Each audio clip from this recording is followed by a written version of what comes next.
नमस्कार दोस्तों, कैसे हो आप सब? आशा करती हूँ आप सब स्वस्थ एवं खुशहाल होंगे। आज हम सुनेंगे कहानी हक की ज़मीन, जिसे लिखा है डॉक्टर पद्मा शर्मा जी ने। इससे पहले कि आप कहानी में खो जाएं, आप सबसे अनुरोध है कि आप चैनल को सब्सक्राइब कर लीजिए, ऐसी ही और बेहतरीन कहानियाँ सुनने के लिए। यदि आपको कहानी में कुछ पसंद आए, तो हमें कमेंट करके अवश्य बताइएगा। तो चलिए कहानी शुरू करते हैं। लगातार बारिश से पेड़ों पर अटी धूल छंट गई थी। चारों तरफ हरियाली छाई हुई थी, जो सबका मन अपनी ही लौ में भरमा रहा था।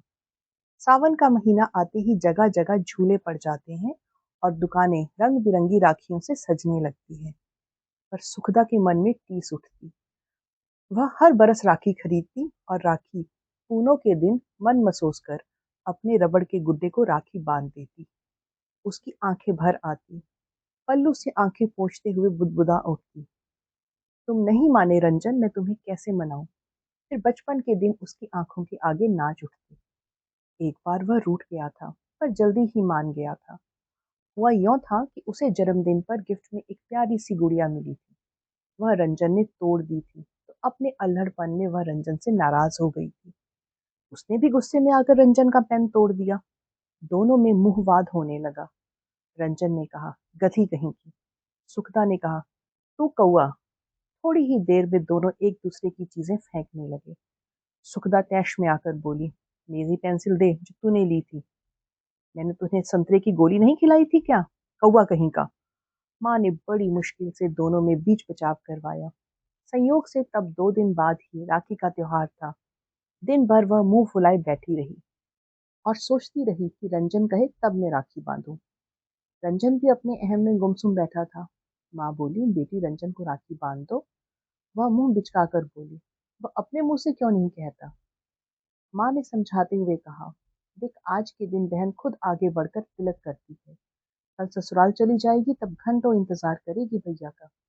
तब की तब देखूंगी। कहते हुए वह कमरे में भाग गई। माँ ने रंजन को भी समझाया, बेटा उससे बोल राखी बांध देगी, बहन को मना ले। आज उसका दिन है, वो ही पहले बोले। हाँ बेटे, आज उसी का दिन है ना, इसीलिए तो तुझे मनाना पड़ेगा। और फिर तू तो छोटा है ना। सुखदा भी बेचैन थी कि आज उसका प्यारा भाई सुबह से बिना राखी की कलाई के घूम रहा है। सब सहेलियों को राखी खरीदते देख उसे भी भाई पर लाड आ रहा था। लेकिन मन में ठसकती, पहले वो बोले। जब दिन चढ़ने लगा और बुआ जी घर आई, तब उन्होंने रंजन को डांटते हुए कहा, अरे पगले, तू तो किस्मत वाला है, तेरी कोई बहन है। और तू है कि अपनी ऐंठ में बिना राखी के घूम रहा है। उनसे पूछ जिनके कोई बहन नहीं है। तब वह आया और ऐंठती आवाज में बोला, चल राखी बांध दे। सुखदा तो जैसे तैयार बैठी थी। सुबह से ही सजा कर रखी राखी की थाली उठाकर वह झट से ले आई। रंजन के ललाट पर टीका लगाया और राखी बांध दी। इस बार रंजन ने उसे गुड्डा दिया, जिसकी शक्ल रंजन से मिलती थी। इस कारण सुखदा को वह बड़ा प्यारा लगा। शादी के बाद भी वह उस गुड्डे को अपने साथ ही रखती थी और उसे ही राखी बांध देती। लेकिन अब उसे रूठे भी 15-16 बरस हो गए। जाने कब तक नाराज रहेगा मेरा भाई। डाकी की आवाज ने अचानक उसे चौंका दिया। लिफाफे पर प्रेषक का नाम देखकर जैसे वह आसमान में उड़ने लगी। आज वर्षों बाद उसे अपने भाई की चिट्ठी मिली। धरती बयार में मानो उसे नई जिंदगी मिल गई हो। धड़कते दिल से उसे जल्दी से खोला और एक ही सांस में पढ़ लिया। इस बार भाई राखी पे आएगा। सुखदा हिसाब लगाने लगी। आज 11 है, बीच में 12, 13, 14 और पूनों को तो राखी है। फिर वह चिट्ठी को उलट पलट कर देखने लगी और जांच करने लगी कि कितनी तारीख को चिट्ठी लिखी गई, डाक की मोहर कितनी तारीख को लगी है और कितने दिन बाद उसके पास पहुंची है। लेकिन डाकखाने वाले आजकल सील भी कहाँ ढंग से लगाते हैं। वह अतीत में उतरती चली गई। घर में दोनों भाई बहन और अम्मा बाबूजी, 4 लोगों का सुखी परिवार था। अचानक माँ का स्वर्गवास हो गया तो घर में सन्नाटा पसर गया। वैसे तो वह अपने भाई से 3 बरस बड़ी थी, पर अम्मा की मृत्यु के बाद तो जैसे छोटा सा रंजन ही उसकी माँ और उसका दोस्त बन गया। सुखदा का ब्याह उसी ने तय किया, तो शादी का जिम्मा भी पिताजी ने रंजन पर ही डाल दिया। रंजन ने भी उसे बखूबी निभाया। सुखदा की शादी के समय विदाई करते वक्त युवा हो चुके रंजन ने छल चलाई आंखों से इतना ही कहा था, मैंने अपनी तरफ से खूब अच्छा घर और वर दोनों ढूंढे हैं, इससे ज्यादा अच्छा मैं नहीं कर सकता था। सुखता भौकारा मार के रो उठी तो रंजन ने उसे समझाया था। पति राम प्रसाद के यहाँ खेती किसानी होती थी। ससुर 3 भाई थे और अच्छी खासी जमीन थी। वे अच्छे रसूखदारों में से थे। गांव में उनका दबदबा था। चौपाल पर उनकी ही बैठक जमती। पूरा गांव उनका कहना मानता था। धीरे धीरे चाचा ताऊ अलग हुए तो जमीन के भी टुकड़े हो गए। कुछ दिन तक तो राम प्रसाद की गृहस्थी संयुक्त रूप से चलती रही, और जब छोटे भाइयों के विवाह हुए तो जल्दी ही घर के साथ साथ जमीन भी बढ़ती चली गई। संयुक्त परिवार की जमीन का जो बड़ा भूखंड था वह छोटे से जमीन के टुकड़े में रामप्रसाद और सुखदा को विरासत में मिला। अपने हर काम में सुखदा से सलाह लेने वाला रंजन ना जाने कब समझदारी की सीढ़ियां चढ़ता चला गया। इसका एहसास सुखदा को तब हुआ जब पहले उसका आना और बाद में सुखदा को बुलाना कम हुआ। फिर वह तब और अधिक चौंकी जब पिता के असामयिक निधन के बाद संपत्ति पर अकेले अपना पूरा अधिकार जमाने के उद्देश्य से रंजन ने तहसील के दफ्तर में अर्जी दी, जिसमें पिताजी की इकलौती संतान के रूप में रंजन का ही नाम बताया गया था। वो तो सुखदा की ससुराल के मोहल्ले का ही लड़का तहसील में नौकरी करता था और वह रंजन को भी खूब पहचानता था। उसने ही आकर सुखदा को बताया कि रंजन अकेली संतान का दावा कर संपत्ति अपने नाम करवा रहा है। सुखदा की ससुराल में देवरानी जेठानी में कानाफूसी होने लगी। शायद सुखदा माँ जाई बहन नहीं है, तभी तो उसका नाम बाप की संपत्ति में नहीं है। क्या पता कहीं से गोद ली हो। चौपाल पर चर्चा चल रही थी कि सुखदा रंजन की सगी बहन नहीं है। कहीं ये अवैध संतान तो नहीं है। रामप्रसाद के कानों में भी यह खबर पड़ी, लेकिन उन्होंने सुखदा को नहीं बताया। मोहल्ले के एक घर में रक्कस दिया जाना था। गांव के घटवरिया मंदिर में सभी महिलाएं इकट्ठी थी, लेकिन सब में कानाफूसी हो रही थी कि सुखदा किसी का पाप है। बाप के जिंदा रहते तो कभी कहीं भनक नहीं लगी, और अब जाकर पोल खुली है। वह घर आई तो जेठानी ताने मारती हुई बोली, कौन जाने सड़क से उठा लाए होंगे। तभी एक और आवाज आई, हो सकता है दूसरी मेहतारी से जनी हो। मेहतारी पेट से हो गई हो सो बाप को अपनाना पड़ा होगा। उसे तो समझ ही नहीं आ रहा था कि यह चर्चा चल क्यों रही है। सब उसे अजीब सी निगाहों से क्यों देख रहे हैं। सबका व्यवहार उसके साथ परिवर्तित क्यों हो गया है। उसने अपने पति रामप्रसाद से पूछा। पहले तो उन्होंने बात को टालने की कोशिश की, पर जब वह नहीं मानी तो उन्होंने पूरी बात बता दी। उसे तो मानो काटो तो खून नहीं। उसे यह जानकर बड़ा दुख हुआ। वह सोच रही थी कि रंजन उसका नाम लिख देता और उससे स्वीकृति लेता, तो क्या वह मना कर देती। आखिर है तो सब कुछ उसका ही। मुझे जायदाद में से कुछ नहीं चाहिए। लेकिन यह तो सरासर धोखा है। क्या मैं अपने पिता की संतान नहीं हूँ? मैं तो वैसे भी संपत्ति के कागजों पर साइन कर देती। ऐसे तो उसने मुझे जीते जी ही मार डाला। उसने रंजन से बात की लेकिन परिणाम सिफर रहा। जायदाद ने उसके दिल दिमाग को कुंठित कर दिया था। रिश्तों को दीमक चाट गई थी। संबंधों के घाव से मवाद रिस रहा था। सुखदा भी आवेश में आ गई। उसने अपने पति के सहयोग से कोर्ट में दावा पेश कर दिया। आखिर वह अपने अधिकार को कैसे छोड़ सकती थी। उसे जायदाद धन संपत्ति नहीं चाहिए थी, लेकिन पिता के नाम की पहचान भी उसे छीन ली जाए, यह उसे कतई सहन नहीं था। कोर्ट का फैसला हुआ। संपत्ति में उसे भी हिस्सा मिल गया। उसे आज भी अच्छी तरह याद है, जिस दिन कोर्ट का फैसला हुआ था उसी दिन रंजन ने कहा था, आज रिश्तों के सारे बंधन टूट गए। सुखदा सुनकर अवाक रह गई। उसने गिड़गिड़ाते हुए, रोते हुए रंजन से कहा था, मेरे भाई, यह सब तुम्हारा है। मुझे जमीन नहीं चाहिए। मैं तो केवल पिता की संतान बनना चाहती थी। मेरे ससुराल वाले कहते थे कि मैं अपने पिता की औलाद नहीं हूँ। तुम मेरे भाई नहीं हो। यह सब प्रमाणित करने के लिए ही मैंने दावा किया था। तुम्हें नहीं पता मैंने कितनी जलालत सहन की है। मुझे अवैध संतान माना जाने लगा था। वह रोती रह गई थी, लेकिन रंजन निर्मम चेहरा लिए घर चला गया। उस बरस रंजन ने राखी के त्योहार पर उसे नहीं बुलाया। रक्षाबंधन का दिन आने पर वह खुद राखी बांधने जाना चाहती थी। पति ने मना भी किया कि बिना बुलाए नहीं जाना चाहिए। तब सुखता बोली थी, आज ही का दिन तो ऐसा है जिसमें बहन बिना बुलाए भाई के घर जा सकती है। सुखता स्नेह भाव के साथ रंजन के घर पहुंची। रंजन ने उसका स्वागत करना तो दूर, राखी बंधाने तक से इनकार कर दिया और वह बैरंग वापस आ गई।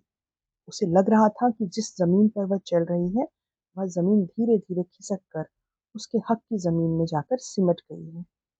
वह सोच रही थी, धरती तो माँ होती है, वह अपने सब बच्चों में मेल कराती है, पर जब यह ज़मीन का रूप धारण कर लेती है, तो दिलों में दूरियां बढ़ा देती है। उसे लगा, ज़मीन जम की सराय है, जो सब कुछ निगल लेती है। वह फिर कभी गाँव नहीं गई, ना अपनी ज़मीन की सुध ली। हर बरस सुबह इंतज़ार करती कि रंजन राखी बंधवाने ज़रूर आएगा। रूठ गया है, मान जाएगा। लेकिन ना वह माना और ना ही आया। कोर्ट के फैसले के बाद जब रंजन ने नाता तोड़ लिया, तब से सुखता हर साल गुड्डे को ही रक्षाबंधन के दिन राखी बांधती आ रही। जन्माष्टमी पर वह राखी उतार कर एक डिब्बे में सहेज कर रख देती थी। मम्मी, किसका पत्र है? बेटे की आवाज ने सुखता को चौंका दिया। वह अतीत के झरोखों से बाहर निकल आई और खुशी में उमगती हुई बोली, देख बेटा, तेरे मामा का खत आया है। वह आ रहा है मुझसे राखी बंधवाने। कहते कहते उसका गला रुंध गया। वर्षों बाद रंजन के आने की खबर से उसके पति भी खुश थे। दोनों तैयारियों में जुट गए। राखी के दिन खुद के पहनने के लिए नई नकोर साड़ी लाना है। भैया के लिए खड़पूरी, शक्कर के बने हाथी घोड़े की आकृतियां, बच्चों के लिए डगडगी, खेल खिलौने और न जाने क्या क्या। सुखदा की लंबी चौड़ी लिस्ट तैयार हो गई। सुखदा के मन में द्वंद था कि रंजन कैसे मान गया। वह तो बड़ा जिद्दी है। मैंने तो सदा ही उसे अपना भाई माना है, उसकी लंबी उम्र की प्रार्थना की है। जिस जमीन की गांठ वह मन में बांधे बैठा है, उसे तो मैंने कभी अपना माना ही नहीं है। उसे याद आया कि उसके पेट में पथरी का दर्द उठा था। डॉक्टर ने ऑपरेशन करवाने की सलाह दी। हाथ में पैसे नहीं थे। सबने दबाव डाला कि भैया वाली जमीन बेच दो, लेकिन वह टस से मस नहीं हुई। उसका दृढ़ निश्चय था कि जो मेरा नहीं है, उसे मैं कैसे बेच सकती हूँ। उसके इस निर्णय के आगे सब झुक गए थे। और फिर कभी किसी ने जमीन बेचने की बात नहीं कही। देहरी पर बैठी सुखदा पुरानी एल्बम देख रही थी। उस समय की ब्लैक एंड व्हाइट फोटो में भी भैया का चेहरा दमकता दिखाई दे रहा था। एक फोटो में भैया की बेटी नैनी भी बैठी थी। वह सोचने लगी, अब तो नैनी युवा हो गई होगी। वह उंगलियों पर गिनने लगी। हाँ, पूरे 18-19 साल की हो गई होगी नैनी। उधर रंजन के मन में भी द्वंद था कि बहन मानेगी या नहीं, मुझे माफ करेगी या नहीं। अब तो वह बुढ़ा गई होगी, कैसी दिखती होगी मेरी बहन। अब तो मेरे भी बाल सफेद हो गए हैं। मैं क्या कहूंगा जाकर, कैसे मनाऊंगा। उसे पकी हुई गुजिया पसंद है, वही लेकर जाऊंगा। वह नहीं मानेगी तो पैरों पर लौट जाऊंगा। जीवन के इस पड़ाव में उसे बहन की याद बहुत सता रही थी। मन भी बावला है। समय रहते ज्ञान नहीं आता, लेकिन बाद में पछताता है। पता नहीं उसे चिट्ठी मिली भी होगी कि नहीं। इसी कश्मकश में उसने सुखदा के गांव में कदम रखा। दुख में समय धीरे धीरे गुजरता है और खुशी में दिन जल्दी ही बीत जाते हैं। राखी का दिन देखते ही देखते आ गया। उसने दरवाजे पर केरू से सुनौरा सुनौरी बनाई, उनकी पूजा की, उन्हें मिठाई का भोग लगाया। राखी के धागे पर थोड़ी सी मिठाई लगाकर उनके हाथों पर चिपका दी। भाई आया तो लिपट कर रो उठी। उसकी खूब खातिर की उसने। रंजन को ध्यान से देखा तो पाया उसके चेहरे पर बुजुर्गियत झलक रही है। रंजन में अपने प्रति सुखद परिवर्तन देखकर सुखदा समझ नहीं पा रही थी कि कारण क्या है। सुखदा के मन के भाव समझकर वह पास आया और हाथ पकड़कर रोते हुए कहने लगा, दीदी मुझे माफ कर दो। तुमने तो सिर्फ पिता का नाम पाने के लिए कोशिश की थी। यह मुझे बहुत दिन बाद समझ आया। मुझे मालूम है तुम्हारी जिंदगी में खूब उतार चढ़ाव आए, लेकिन तुमने जमीन को हाथ तक नहीं लगाया। लेकिन आज मेरी ही बेटी जायदाद में से हिस्सा मांग रही है। तब मुझे लगा कि तुमने जो किया था वह गलत नहीं है, इसीलिए आज माफी मांगने चला आया। सुखदा अवाक थी। दूज का बदला तीज ने ले लिया था। रंजन अपने आंसू पोंछते हुए बोला, चलो जल्दी से राखी बांध दो। सुखदा को महसूस हुआ छुटपन में जब उसने कहा था चलो राखी बांध दो, और आज के चलो जल्दी से राखी बांध दो। दोनों वाक्यों में बहुत अंतर है। आज शब्दों में अनुनय है, क्षमा की याचना है, प्यार भरा निवेदन है, छोटे होने का हट है। जबकि पहले शब्दों में, वाक्यों में, हर क्रिया प्रतिक्रिया में अभिमान भरा था। सुखदा ने कहा, पहले हाथ मुंह धोकर खाना तो खा लो। वह हाथ पकड़कर पटे तक ले गई। अपने हाथों से थाली परोस कर लाई और उसे भोजन कराने लगी। इसी बीच उसने घर परिवार का पूरा ब्यौरा ले लिया। अपने घर के भी किस्से सुनाए। उसकी आवाज में एक अजीब सा उत्साह था। सुखदा आज भी बचपन की तरह जल्दी से पहले जैसी थाली सजाकर ले आई। उसने अनामिका उंगली से रंजन के माथे पर गोल बिंदी लगाई और अंगूठे से उसे ऊपर तक त्रिकोण आकार देकर खींचा। चावल माथे पर चिपकाए और कुछ चावल उसके सिर के ऊपर से पीछे फेंक दिए। राखी बंधवाने पर रंजन ने सगुन जेब से निकाला तो सुगता ने दृढ़ता से मना कर दिया और नारियल के साथ एक छोटा सा बॉक्स देकर बोली, अभी तक तू मुझे देता आया है, आज मैं तुझे कुछ देना चाहती हूँ। तू मुझसे छोटा है ना, मना मत करना। स्तब्ध और व्यग्र रंजन ने बॉक्स खोला। उसमें कुछ कागजात और राखियां रखी थी। वह कुछ पूछता उससे पहले सुक्ता बोल पड़ी, इसमें वो राखियां हैं जो इतने वर्षों से मैंने अपने गुड्डे को बांधी थी तेरी कलाई समझकर, और ये कागजात उस जमीन के हैं जिसने बहन को भाई से अलग कर दिया था। कागजात लौटाते हुए रंजन बोला, नहीं नहीं दीदी, इन पर तुम्हारा हक है।